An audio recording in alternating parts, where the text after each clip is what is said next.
The most insane women on Hoarders. I'm like a frustrated perfectionist. I would rather you put it over here and Are you let me saying you go. don't trust me? If that's the way you want to interpret it, I'm yes. asking you. You see your son crying? What does that do to you? Do you even care? You're pissing me off, and I'm not even related to you. This house is absolutely a disaster. It honestly looks like Christmas just threw up all over the house.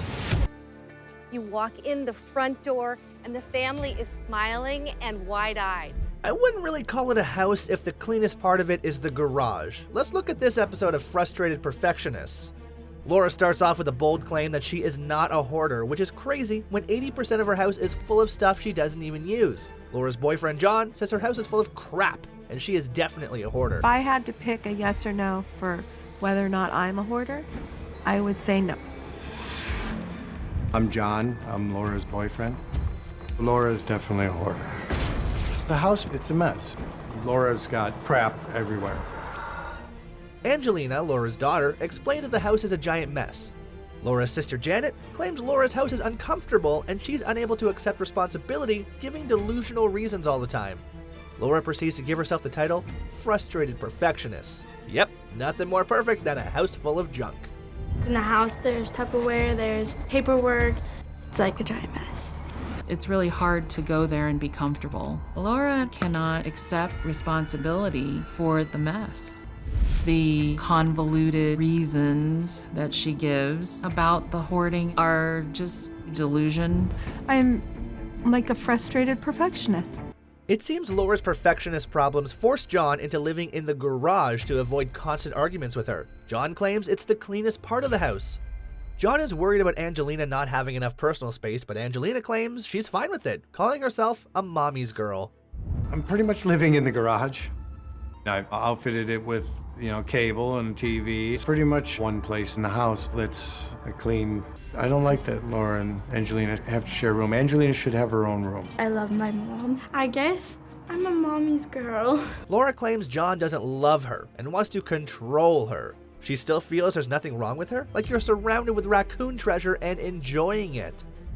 I would be more than happy to give him the clean, perfect life he wants, but he doesn't compromise. I feel like he doesn't love me and wants to control me. I just don't think there's anything wrong with me. Looks like it's finally happening. Laura finally agreed to return 70% of her house back to the dump. Dorothy Behringer, a professional organizer, has brought her whole team to take care of the house. I'm Dorothy Brenninger, and I'm a professional organizing expert, and I specialize in hoarding. All of this stuff, just start pulling it down. You're just gonna lay it all out so she can see it. I'm done. I'm tired of him. It seems Laura has had enough of John getting rid of her stuff, especially the ones in the kitchen. Laura immediately pulls a tantrum on John, yelling that he doesn't care about her stuff. John disagrees, saying she doesn't care about anyone but herself. John has clearly had enough of Laura's drama. Laura cries as she's embraced by Angelina. I'm done. I'm tired of him. You don't care about anything of mine. No, you don't care about anybody but yourself. Just because I live in his house. I'm so done. 10% house, 90% filth? Let's look at the hoarding story of Wilma, the cold-hearted collector. Only 10 seconds in and you can already smell the raccoon poop. Wilma's son Dean explains he moved in to help her and was forced to live in her shed, which is barely less filthy than her house. My name is Wilma. I am a collector. I'm Dean, and Wilma's my mom. I moved down here to help her get her life in order. The house is like worse than the Addams family's house. The cobwebs hanging everywhere in that house. There's no way to move through the house without knocking something over. It's a landslide everywhere you go. Wilma's other kids, Carol and Ben, explain the inhumane and unimaginable filth they've seen and had to live with. Ben reveals her house is barely even standing due to the termites and vermin eating up the walls. The house is just a sea of chaos. Termites have really got into it and ate a lot of the wood out. There's everything can get in the house. Cats and dogs and large vermin, possums. Wilma finally got a letter from the city officials condemning her house and deeming it unsafe. Wilma's kids reveal that she has been hoarding ever since they were little and they had to take care of themselves. So we obtained the warrant, served it. We sent the letter to Wilma advising her that we were, in fact, condemning her home. I wasn't given the criteria. They just put a notice that it was condemned. Kitchen was really dirty, and there was not food in the house. My brother and I and my sister took care of each other and helped each other the best we could. Wilma finally agrees to seek help as they call over some extreme hoarding specialists. Wilma proceeds to explain that she wants control over her own life, which makes her paranoid whenever people touch her stuff. My name is Corey Chalmers, and I'm an extreme hoarding cleanup specialist. It looks contaminated to me. I can't see that far. I cannot see that far. Can you trust what I'm telling you? I would rather you put it over here and Are you let me saying you look. don't trust me? Wilma claims to resent her own kids right in front of them. Even as her son Ben cries, she shows no sign of remorse. She really is cold-hearted. Even Dr. Tolan is sick of her. You resent them. That's probably about right. Can you even allow yourself to be loved by them? Probably not. Maybe you just want to cut. You see your son crying? Do you even care? You're pissing me off, and I'm not even related to you. I'm sure Dr. Tolan isn't the only one surprised that Wilma's kids still love her, no matter how hard she is on them. They truly are good people. And I think that says something powerful about them. You know, I've always wanted it, and I never gave up hope on it. And now I'm at that point. And that hurts. It really hurts. Love to keep the holiday spirit at an all-time high, but this might be a little too high. Anne is definitely one of the creepiest hoarders ever. Why does her house look like she robbed the North Pole? I'm Anne, and I really love Christmas. This house is absolutely a disaster. It honestly looks like Christmas just threw up all over the house. Scott, Anne's husband, reveals Anne has spent about $60,000 to $70,000 on bath and body products, and she doesn't even touch 80% of them. That's enough to buy a Tesla. It seems Scott finally put his foot down and threatened to leave if she doesn't clean up. Spending Tesla money on bath bombs is just wild. She has spent roughly $60,000, $70,000 easily on bath products and purses that are just sitting there.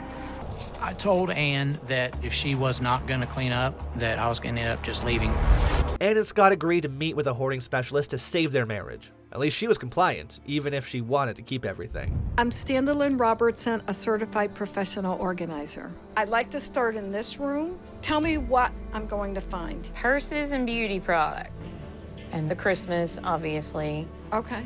The harder you work, the more we can get done. Okay. Okay, let's go.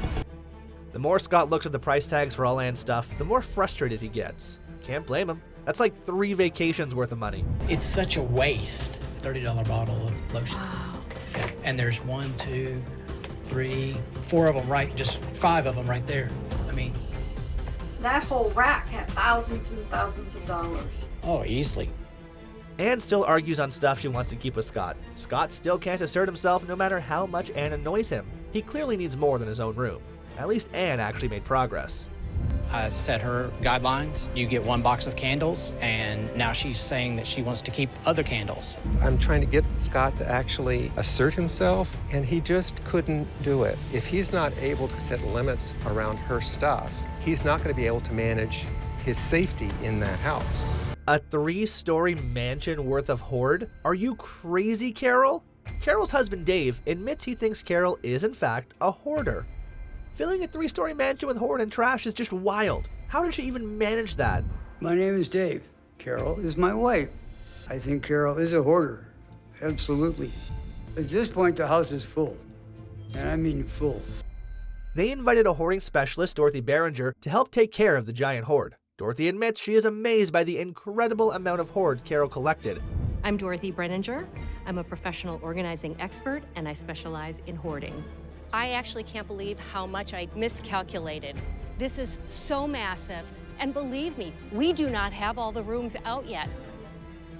27 tons worth of trash from a single house, and there's still more? This is just crazy. We have filled 27 tons worth of trash, and we have 1 dumpster left. This is coming out from a single house.